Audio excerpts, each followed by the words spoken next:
Welcome back to the show. This week we interview Greg Crabtree from Simple Numbers 2.0. He's an author of that book and also the same guys that we use as for our company as CFOs to give us a crystal ball view of what's coming next, what the economy is doing, what we can prepare for, how to prepare, what kind of core capital we need to have in place, and how to read the numbers in a way that we can get the very best results and not be surprised as things move through. So I highly, highly recommend if you're running a business to have somebody that's managing those numbers with you or at least guiding you along the way so that you can make incredible decisions for yourself and for your company and not be running scared and kind of blind at this thing we call business. So tune in here. You're going to hear Greg drop a lot of great nuggets about what he thinks is coming in the economy over the next year and two, and what's some things in your business that you really need to focus on in order to make sure you don't just survive, but could possibly even thrive through these crazy times we're in right now.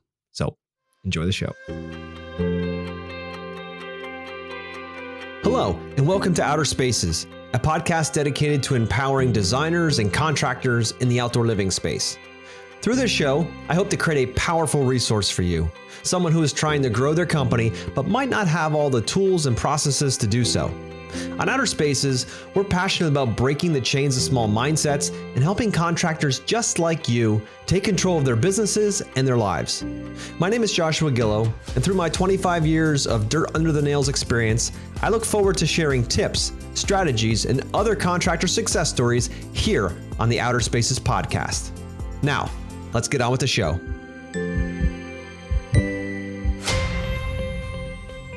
Hello, welcome back to the Outer Spaces podcast. This is your host, Joshua Gillow. And today we have on the show again. He's been on many times.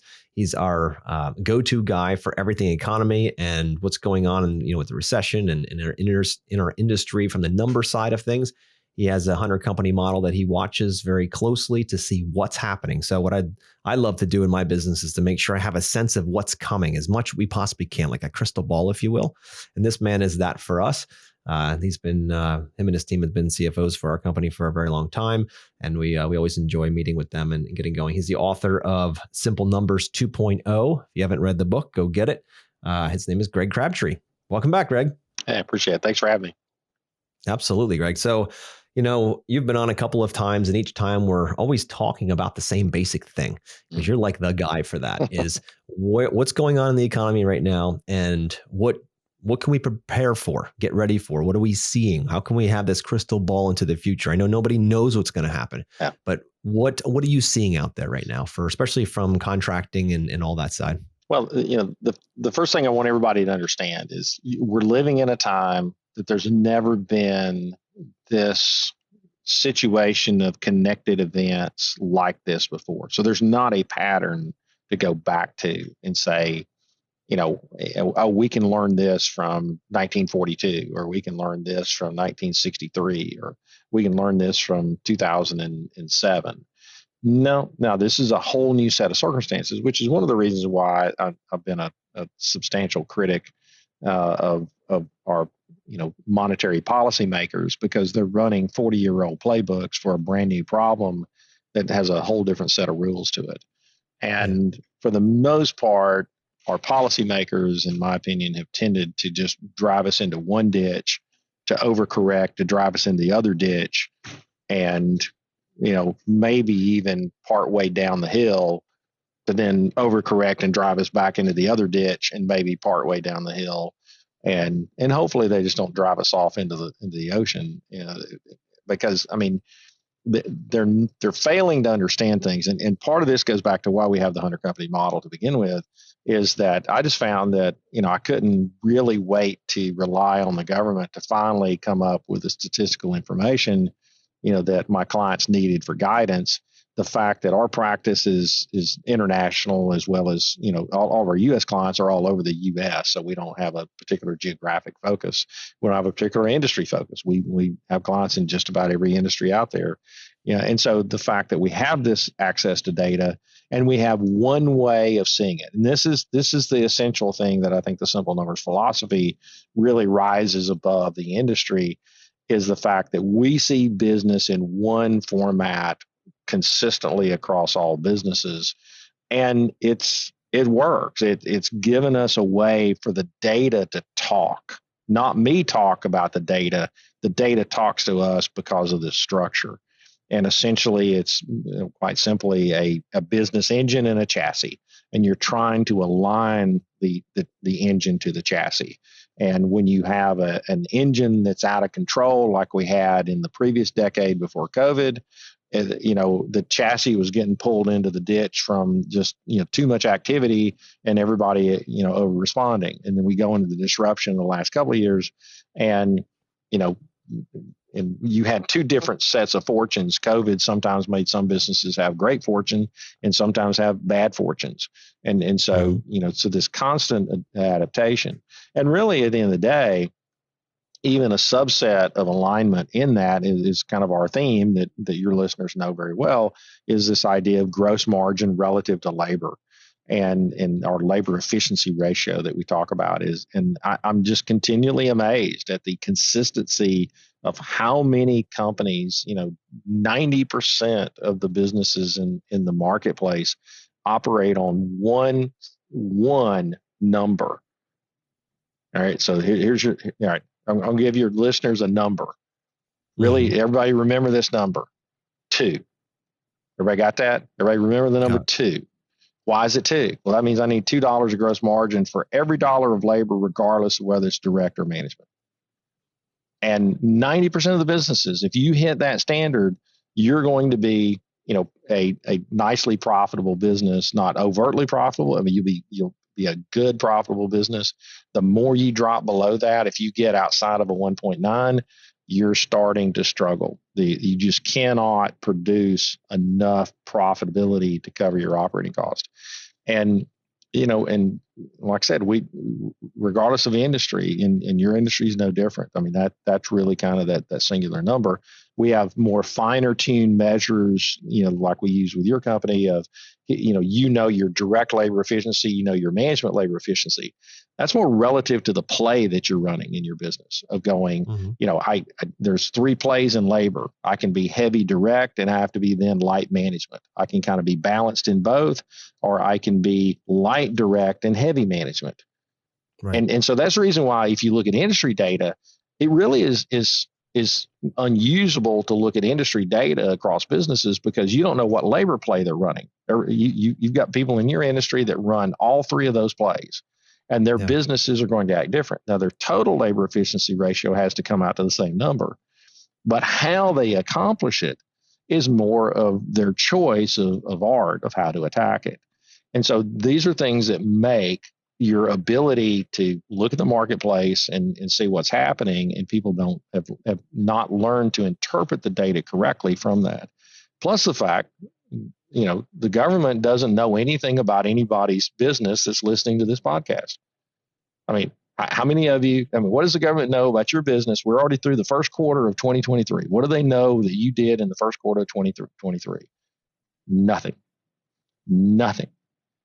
How do they come up with these stats? Well, they're not looking at your business, which we are, at least the ones that we follow.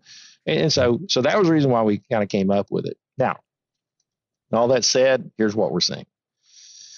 So when we look at our 100 company model, we've definitely seen a planing out of, we're now down to where I contend my data is showing that we've been in a recession since the third quarter of last year of 22. We started seeing a rolling 3 decline in revenue starting in June of 22. And it's continued for, 9 consecutive months. And so, you might, I guess, technically a recession is 2 consecutive quarters of economic decline. I would probably argue, I might give you that Q2 was a positive growth quarter. So that would mean we've been in a recession since the fourth quarter of 22 and obviously first quarter of 23. There's no doubt. We've seen a stabilization in the last 2 months. We've at least hit the bottom of that. Now, where it's going to go from here, okay, you got some headwinds. So let's kind of parse that out. So when your listeners, case, they're connected to the building industry, obviously.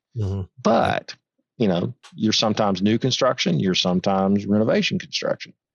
And so in those cases, all of our renovation contractors, we do several roundtables with renovation contractors across the country.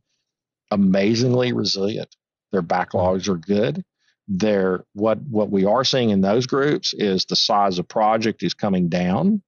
So people aren't doing the big renovations that they have to go get, mortgage money to go do, but they're willing to spend money on their HELOC or cash that they have in pocket.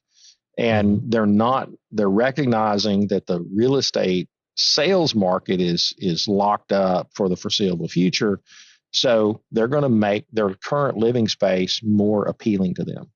So so as long as you're not in a urban area, which most of your people are not, most of them are going to be in the suburbs and more rural, area, you're probably going to see some okay demand. I mean, it's not going to be off the chart, but it's going to be steady, and you should be able to run a successful business, and price it, effectively. Make sure you get, your costs are going up and those things, but you should be able to price it. But but there should be some okay demand. There gets to be a point though that there's the demand might have some gaps. So there are a couple of things that we're likely to see. We're likely to see some really bad contagion in the commercial real estate space. We've already seen a couple of properties miss mortgage payments and default on loans. That's going to continue. From a couple of the reports I've read, there's about a third of the commercial property that gets repriced to current interest rates this year. And when all of those properties get repriced to current interest rates, they cannot cash flow. Yeah. The interest rate will be too high. And so therefore they have to raise the rent. Well, they can't raise the rent because they're at declining occupancy. Commercial property is just, there is more and more and more space. And unless you live in kind of a bubble area, Huntsville, Alabama, where we live, we're in a bubble area. I mean, you got government contractors. You can't throw a rock without hitting a government contractor. And so we're busy. Nashville, I mean, Nashville's still growing like a Crazy. crazy weed. Mhm. In most of Florida, our clients down in Florida, I mean, they all seem to be, pretty busy. Texas is a little bit of a mixed bag. You've got a little bit of weakness in Austin, and definitely a more definite weakness in Houston. And so I think the Texas market might be a little more challenged in terms of the commercial space, than those others. But there again, it's affecting the marketplace. Here's the other thing that's going to affect you. If you're out there, you need to buy, production equipment, backhoe, other equipment, a trailer, and you expect to go finance it. Capital One, I think, announced last week that they're getting out of the floor planning business, for equipment financing. Mm. And so a lot of the dealers will lose some of their ability to carry equipment if they were being financed by Capital One. And as a general rule, most of the lead in the market is saying that the banks are pulling back on equipment financing. And so once again, the folks that follow kind of our principles, I mean, as much as I would like for you to finance that equipment if you can and not chew up your cash, you might need to be a little more extra careful to retain some cash, retain some of those profits in the business, because if you do need to make an equipment purchase, it's not going to be as easy, to finance it potentially. Now, just because Capital One gets out, it opens up the door for some of the others, but it's going to hurt your supplier's ability to keep stuff in stock because they can't keep Mhm. as much in stock if they can't floor plan it. And like I said, that financing may not be available to you as a purchaser, regardless of what your credit is. So there is certainly a constriction of credit out there. And so as you see these things start to impact, that's why I say I still think you're going to see okay demand, because we still have a lot of people who make a lot of money and have money. Yeah. And I think the people who will, pretty much, want to improve their home spaces because they're not going to buy a new house anytime soon, they're willing to spend some money. But you're going to see a different mix of customers more than likely. No, it makes perfect sense. And, we got to keep switching and adjusting when it comes to business. Pre COVID, Right. you were in one model to work with. COVID came along. And for us, it was a huge boon. So many businesses were started to handle demand. And Mm-hmm. now, now, Greg, I'm thinking like, well, okay, well, I think we might start showing some of that over saturated market with, lots of new businesses trying to handle the demand of COVID. Now the demand of COVID is gone, Yeah. you know what I mean, or slowed down. Now we've got all these businesses that are all trying to fight for the same amount of food, if you will. So now it's going to be the strongest will survive. And how are you seeing that being affected out there in the market? Well, I mean, you're going to, so I called from 2009 to 2019 was the participation trophy economy. You could be a bad business and survive and actually do Yeah, okay, because there was so much demand, excess demand that, you were, if you could just get something on the calendar, somebody do business with you. Not so much right now. And so, and for those people, this is kind of one of those times where you can't just go get business and be the cheapest because you will be out of business in a very quick fashion. You for got to be sure. profitable. I mean, there's no way to finance it. I mean, you got to do it, and you're going to see some defaults. You're going to see. I mean, this is when it always the contracting industry takes a hit. You will see people that will take deposits and things to start a job and ghost them, Yeah. and you're going to see the ghosting start to increase. And Mm. then, but now the good news is those people eventually, obviously, they exit the marketplace, and you're left with the good competitors. And so I think, and just the key is stick to your guns, say no to the work that, if you get into a race to the bottom in pricing, you are going to go out of business. You can't do that. But so Yeah. far, we've not actually seen that as an issue. All of our construction contractors have been able to maintain margin Yeah. and win the work, because I think the marketplace kind of expects that they want to deal with somebody who's got a track record, you got a history, Yeah. and you do what you say you're going to do when you do it. Yeah. And if you do those things, those people have been pretty stable. So I haven't seen a need for anybody to really get into a price war yet. Oh, that's great. And that's just good rule of thumb in general for business, just to be in life Mm-hmm. is to be a man or woman of your word, Yeah. right? You tell a Mm-hmm. client, you tell somebody something and you do it. It's expectations. That's all we're trying to deliver to the client is expectation. So if we set expectation in the beginning with a design or with our entire proposal, and then we deliver or over deliver on that, Right. everyone's going to be, for the most part, happy, right? It's when you under deliver or when you price it really low and then you set expectations that aren't real, and Mm-hmm. then a client's pissed off or unimpressed at the end, and now you've got all kinds of extra money in there just trying to fix it for them. Yep. That's definitely a downward spiral. But to your point here earlier, if you don't know your numbers, if you don't know profitability, you don't know where that line is, Yep. you're going to get kicked by the horse. It's going to be very simple because you're going to want to win the project. And Yeah. in winning the project, you're going to lose your business. Well, and I'll just share with you. I had a discussion with my renovation contractors, a couple of weeks ago, and he's got plenty of demand. And right now, if you come to him and say, "Hey, I got a project," he's going to say, "Well, it's November before I can start." Yeah. And so we had this discussion: should he spin up another, project manager? And because in his case, it would take an estimator and a project manager, to Yeah. actually, do that. And I said, you know, you could, but I'd rather you be you're nicely profitable where you're at. Yeah. And so this goes back into, kind of one of our core simple numbers philosophies is you got to get profitable with what you got before you think about growing. And not all growth is good. And I think we're heading into an economy where, there's a lot of constraints out there. And right now, your guys should have a pretty good year of what's in front of them. I can't give you that same prediction for next year, but Yeah. for this year, you should be able to put some hay in the barn. And I would say if there was ever a year to kind of be profitable and stick that money away, for future disruption, this would be the year to do it, because there's still cash, there's still demand, and with, Yeah. like I said, with the quirk of the real estate market like it is, people aren't going to be buying a new house anytime soon unless you see mortgage rates drop into the low fives to high fours.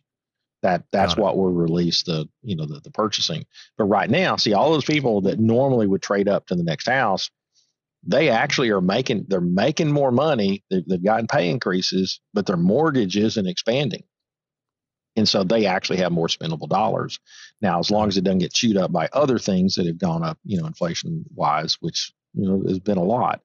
But I think, people will definitely moderate their spending, and based on, kind of the data, that we're seeing from our company model, there's people are starting to make different choices with their disposable income. And as we saw during COVID, when people were locked down at home, they spent money on the place they live. And Yeah. Yeah. that's still pretty high on the totem pole of where people, get a lot of utilization of value at. It makes sense. If you're not going to be trading up, we've been in our home now 15, 16 years now, Mm-hmm. and we have no interest in moving, but I know some people just they don't do it that way, right? Their jobs change or they just kind of, as they move through life, they're going to keep upgrading their homes. And when they do, they want to make it their own. So that was beautiful during the COVID time, but now they're kind of stuck in their spot because of values and because of interest rates. So, the question really is what plays out in the next, 12 to 24 months with them being there. Are they going to invest in them or just have it as a perch for a little while until they see what happens and then pop out of it? Yeah. But I still think there'll be demand throughout. Now, coming into 2024 is an election year. Mhm. What have you found, in election years? How does that affect, of our planning for business with, the craziness that is election time? Well, I mean, at some point, the current administration starts to have some visits with the economic policymakers and say, listen, dude, I hear what you're saying, but we kind of need some lower interest rates. And now the question, the problem is, does that really, spike inflation? Here's the part that they haven't totally understood. The vast majority of inflation is being caused by wage increases. I mean, it's not, you can bring down inflation with as people lower prices on existing goods and inventory and dump them on the market to get their cash back. But then the next cycle is they have to charge more, and it goes back up. And Yeah. so there's a chart that we use in our presentation that shows the inflation of goods from 2000 to 2022 that's quite revealing. Everything that has gotten more expensive, it has significant amounts of labor associated with it. Everything that is more affordable in the last 22 years is something that has been imported, that wasn't labor that was done in the US. Hmm. And so the problem with these blended inflation numbers is it depends on, just look at the basket of goods that they used. And it's like, that's not what we actually spend money on. And so, the thing is we're still in a conundrum of we're at a stuck point in our labor force that we don't have an increasing labor force. And so therefore you cannot create true economic growth if you don't have an expanding labor force. And I don't see Right. them coming together and singing kumbaya about immigration anytime soon. So I got news for you. We're stuck to slightly declining. Oh, by the way, I would say labor productivity is at a historic low. Hmm. Yeah, I might have bodies. I mean, the biggest issue about all the layoffs that were publicized, these are people that were sitting around doing nothing anyway. And Yeah. so they weren't accomplishing anything. So the companies that laid them off they saved a lot of money, and they were thinking that they kind of needed. I mean, these are things big companies do. They're stupid. I mean, they just have these things that people do, and then all of a sudden they wake up and realize, oh, I got to do something about it. And I just had this Hmm. discussion with a client call right before this, and you think these big companies are smart. No, they're not. I mean, they're a day late and a dollar short, for the most part. And so the reality is they are affected by the same thing I just said a few minutes ago. You have to get profitable with what you got. And at Hmm. least they're starting to realize that for them to grow is not favorable at the moment in most of their cases. And if they're of the tech startup companies, I mean, they're just trying to become viable. Most of them were losing money anyway. Yeah. But the core companies, I mean, they're looking at this going, hey, they may be at the peak. And one of the statements that I start off with our current presentation about the economy is it is very likely that global output in real output measurement likely peaked in about 2019. Hmm. We're not producing more globally because population has stalled. I mean, we've got, I've mentioned it before, we've got these severe population inversions globally around the world, especially China has got the worst, or one of the worst. But we're going to see a world that is increasingly going to struggle to produce more. And ultimately that flips us on its head of where we don't have consumers either. We got all these people at the top. Well, as my generation, the baby boomers, start to die off, we're still consuming at probably a higher rate than previous retired generations have done. But that is going to that demand that we're putting on the marketplace will start to decline over the next couple of years. So you've got about a 3 to 5 year run that you really want to be as profitable as you can be, and get your reserves and get those in the barn, and we'll see what the world looks like in 5 years. But we're going to see some major population shifts, some supply chain shifts. That you're already starting to see it with kind of the deglobalization of the world, and more Mm-hmm. regionalization is really where trade's kind of getting to. And there's pros and cons to that. I mean, there's winners and there's losers, and you just kind of got Yeah. to figure your world of the people listening to this, bringing it back to them. As long as where we live and those things remain relatively stable, I think you're going to see probably less turnover of properties. People will become more focused in long-term ownership and staying where they're at and continuing to Yeah. improve where they're at. So I think for Mm-hmm. your listeners, these are things that probably point more to a positive for them. And so only the people that are affected by new construction, that's going to be very spotty, I think. Got it. Now, I'm just going to switch gears here with you, Greg. And I don't know how much you get into this, but I want to just bounce it off you. This AI and all this stuff coming to replace a lot of the workforce, like Chat GBT and Mm-hmm. Jasper and all these guys, like all this stuff coming where it's going to replace a lot of people. What are your thoughts on that? Well, there's good and bad to it. I mean, I still go back to those Terminator movies, and the one question I want to Mm. ask GPT for is, has the singularity already occurred? So Yeah. that would be somebody can pose that question and see what it says. Um, Yeah. Yeah. Yeah. I don't know. I mean, there's good and bad to it. There's obviously people already pushing back against it. Let's face it. I mean, we need automation of jobs. Now the question becomes, and what none of us really kind of know how it plays out is, the list that I've seen of what it replaces, that doesn't help us a lot. Yeah. These are jobs that, you know, I mean, some of the folks that have those jobs may not like it, but those people are generally, transferable skills to other things that don't as easily get done by it. But last time I checked, AI is not going to get out and do yard work, or lay uh,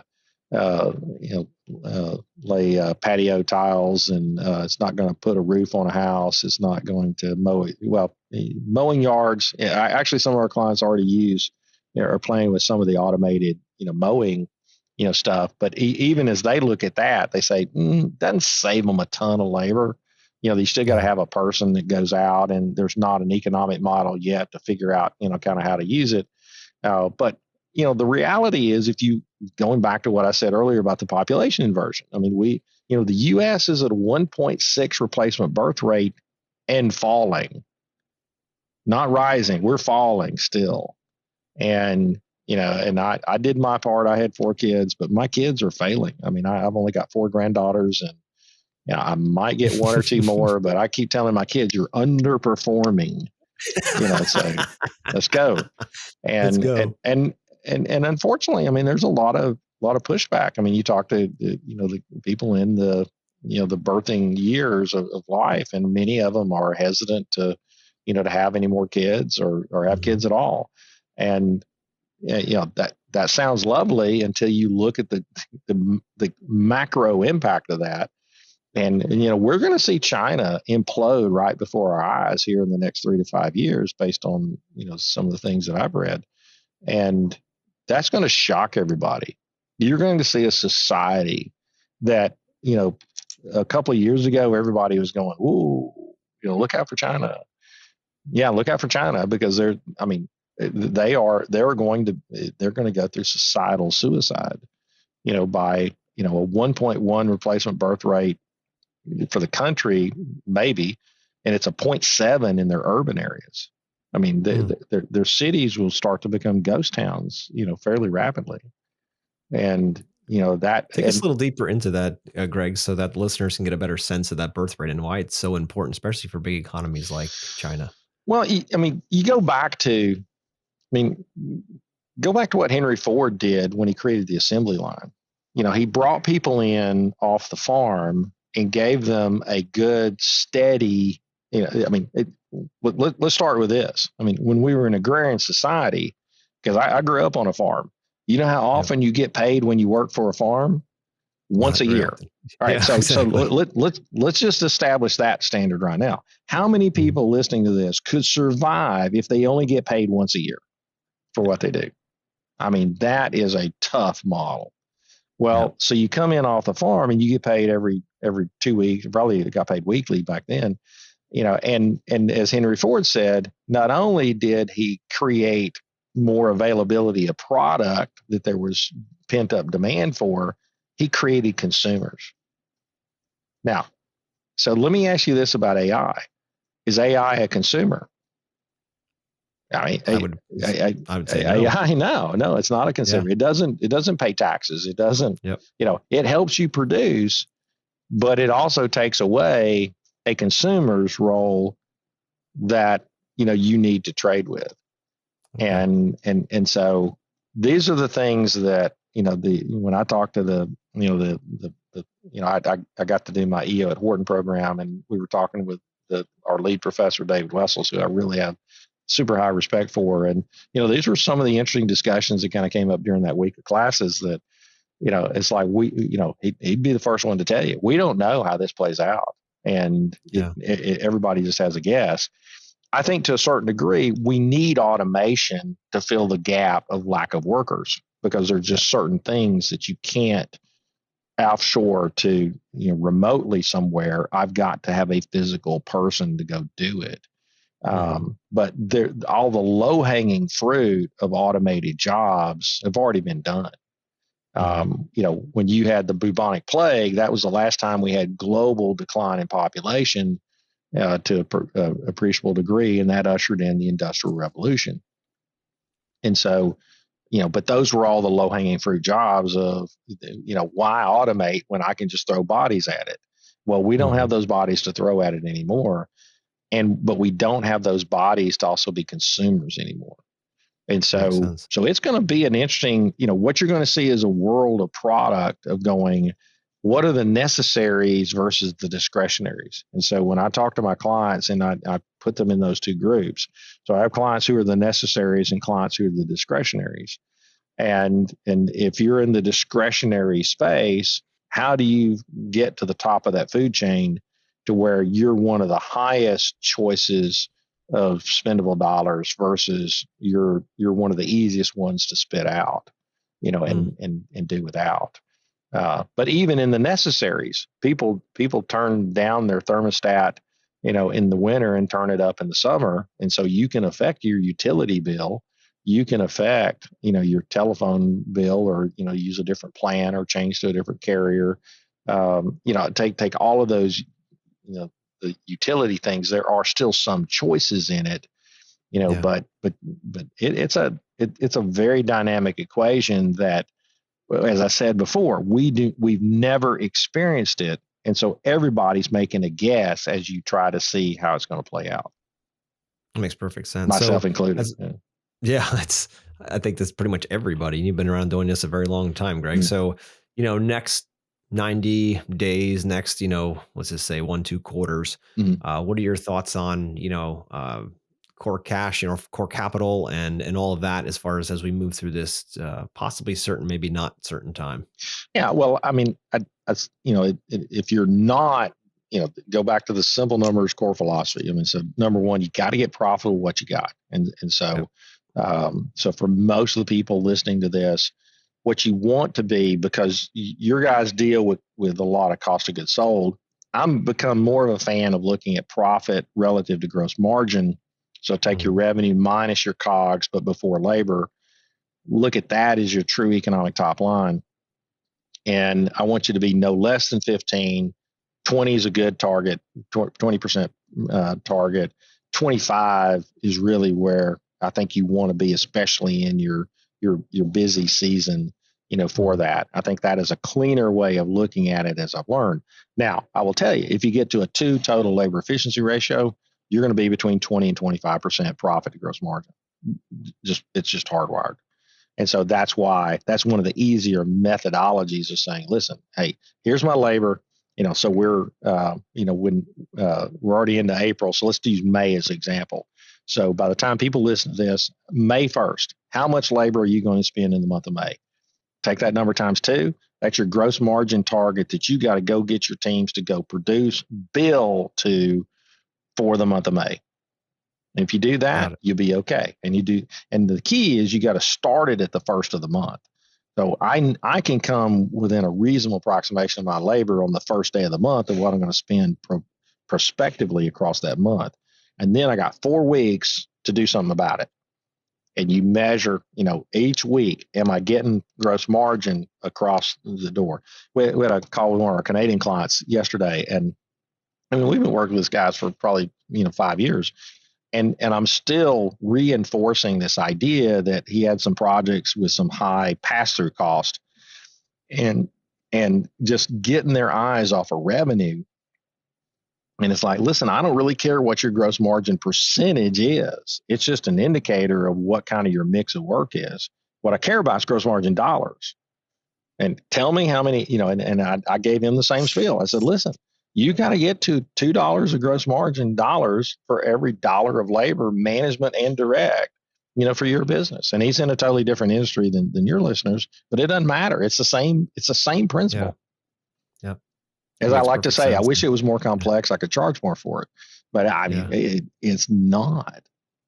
Yeah, and you mentioned a good point here about your gross revenue minus cost of goods sold, because especially in like where we're heavily design managed, so the numbers look crazy, like you just see Yeah. big numbers, but then once you factor out cost of goods sold, the direct That's right. labor of subcontracting, all that stuff, and you get a number, it's like, okay, that's humbling, because Well, there's a lot of cost in that. and the thing is, you can have an item that costs $100,000 and an item of COGS and an item that costs $5,000, and the $5,000 item requires more labor to work with than the $100,000 item that's a plug and play. Yeah, yeah, So, that could be. and the way Yeah, I kind of describe it, and I try to find different ways to say this so the light bulb goes off. Your gross margin dollars is what the market respects of your value add to the stuff that you are deploying. That's really the true value indication of what you bring to the table as a business, not the revenue number. You're just yeah. you're just the resource manager of getting the stuff. It's what you do with the stuff, and that gross margin is that pure value add thing that the market respects. And if your gross margin is not enough, it means the market doesn't respect what you do. So what are you going to do differently for the market to respect what you do to get that gross margin higher for the amount of labor that you're doing? Mm, good question. It's a good question.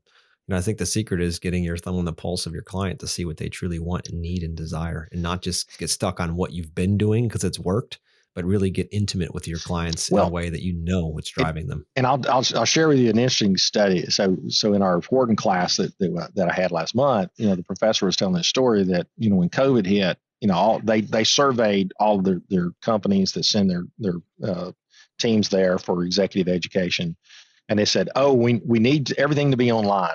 Online is the way it's going to go. I mean, we're not ever going to go back into the classroom. So they worked their tail off during COVID to get everything online. As soon as lockdowns were over, what do you think the people did? They Back to wanted to be school. back in the classroom. Yep. Yeah, and so you're 100% correct that you got to get close to your customer. Just don't Mhm. listen to what they say. Pay attention to what they do.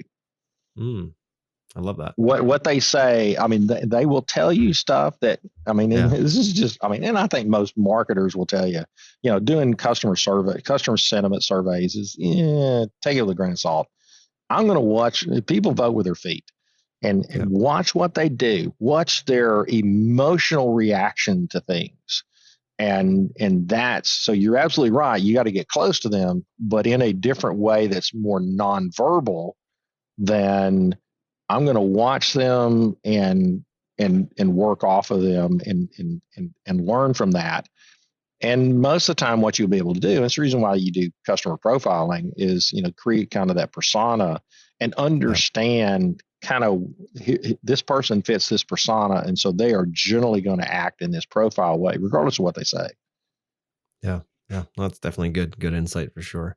Greg, any other thoughts you have before we wrap up here that you want to bestow on our listeners? Well, I mean, I think this is a great summer to get the hay in the barn. And so, like I said, our number one play right now, we're telling everybody is that, listen, you got to get profitable with what you got. It's less about growth. I mean, if you want to take on the growth, I mean, yeah, there's a way to do it. But understand that, I don't see long-term demand like we saw from '09 to 2019 because we have a damaged engine. We don't have the people. When my generation started retiring from about 2017 till 22, that was that they took a lot of the steam out of the economy in terms of producers, but they added demand, which has created a lot of the inflation. And Okay. as our generation moderates their spending in retirement, and it always does, then you're going to take some of that steam off the demand. But we also have a declining group of customers coming up. One of the big Yeah. holes. This is it's really stumping a lot of people. We're missing in the workforce a lot of 20 to 35-year-old males that Hmm. have just disappeared, and a lot of them are just doing gig work and staying out of the for hire economy of being an employee somewhere. A significant shortage of those 20 to 35-year-old males in terms of professional positions and those things, and and that's troubling. And so, but we've got to deal with it. I mean, you've got to just respond to the conditions at hand. But it's really a time to just be more focused on, um, if you do grow, what we like is more try to grow as incrementally as possible. If I Mhm. can do it by adding one more person, adding and fill that person up, and then add the next person, add the next person. But to make bold jumps in growth potential, just understand the risks that you're taking, because you're making that bold. Either, yes, I have the capital, I've done my research, and I really feel confident that I've got that demand that's there, um, and you got a way to finance that growth. And so, now we try to teach people to grow with their own profits so that the bank's not an issue. But I've Right. got some clients who can't do that, or they've chosen not to do that. And now, as interest rates have shot up, they're in a little bit of a world of hurt. They're that uh, that issue's coming home to roost. So, but Yeah. I'd say get Yeah. profit what you got and Yeah. hit that 2-month core capital target number. And I would probably even go one step further into your personal finances and just make sure that you've got your 6 to 12 months of personal living expenses set aside in a risk Mhm. free savings. I'm still a huge fan. I know people kind of criticize me for this, but I'm telling you, I'm batting 1,000 on it. If everybody I've convinced to do it is, even on the personal side, hey, have a paid for personal residence. You have so much staying power as a business owner to have a paid for personal residence. I'm Yeah. you know I'm telling you, I can see that. I'd make that your number one personal financial goal. So to pay off your mortgage and get down to just having that asset in your pocket. Absolutely. And the interest rate is irrelevant. I don't care what your interest rate is. You could have a 1% interest rate. I'd still tell you to owe no man anything personally is where you're as bulletproof as you can get, from that standpoint. And I'm telling you, we got some fire that we're going to be taking on in the economy here over the next few years. And if you want to be one of the winners, you got to be prepared for it. Yeah. I love that. I love that, Greg. And I love our conversation every time you come on. So I appreciate you coming on and enjoyed it. Yeah, absolutely. And telling us what's going on out there, what you're seeing. Hope the listeners have gotten a lot from this as much as I have, because each and every time I listen to you, Greg, I'm always taking notes and grabbing information that you're sending out, because it impacts everything. It impacts everything. And we don't have a crystal ball of the future, but I've found that Greg is probably as close as I've come to the one that knows what he's doing with this. And so I appreciate you being back on the show, Greg. And any listeners out there that want to reach out to you, they want to, first of all, you can go buy on Amazon. You can go buy Simple Numbers 2.0, amazing book. That's how I found Greg. And Greg, how else can they engage you? What other services you have in case they're curious? Yeah, so the easiest way is our website that's just for the consulting practice, simplenumbers.me, and it'll direct you. We're part of Carr, Riggs and Ingram, a top 20 U.S. accounting firm, but that is the site that's specific to just Simple Numbers. You certainly feel free to reach out to me via email, greg.crabtree@cricpa.com. One of the things on going to the website, you can also sign up for our quarterly webinars, or we have a series of webinars, but we're going to start one in May that we're going to do a quarterly economic update where we'll show slides from our 100 company model and go in depth and discuss that. So I've finally decided I've watched the data long enough. I feel comfortable talking about it, publicly.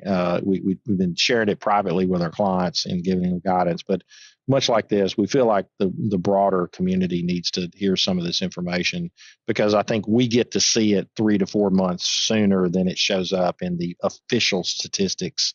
And it's where, hey, you got to get early information as soon as you can, to make business decisions. You can't be, 3 to 4 months behind the curve. No, I totally agree. And ever since I brought you guys on and work with Jack each month and go through the numbers and see what we got to do, should we hire, should we not, what should we do, what should our margins be, how are we doing, what's our LER, what's our labor efficiency rate, like all these kinds of things, it has absolutely changed the way we do business. Mm-hmm. And now we're open book, so everybody in the company is part of those conversations, so cool. Each one can see how see what their impact is on this, whether they're selling or whether they're, project management or running the front lines, like they know what they're doing and how it affects the bottom line at the end of the day. And the crazy part is, Greg, and what I found is that, the more you open up the books to people, the more they start acting like owners. Yeah. They start thinking like owners. Yeah, and that's really kind of where our simple numbers approach is a little bit easier to teach people, because we only focus on a handful of numbers. I mean, we're not trying to turn you into a CFO, and most CFOs don't know how to make money anyway. And so it really is that, hey, it's not as complex as everybody thinks, and there's no magic bullet. It is $1 of labor input. What is that gross margin output? And everybody remember the number. The number's 2. 2. We're going for 2. I love it. Greg, thank you so much for coming on the show. And we'll see you next week. All right. Sounds good. All right. Appreciate it. Thanks.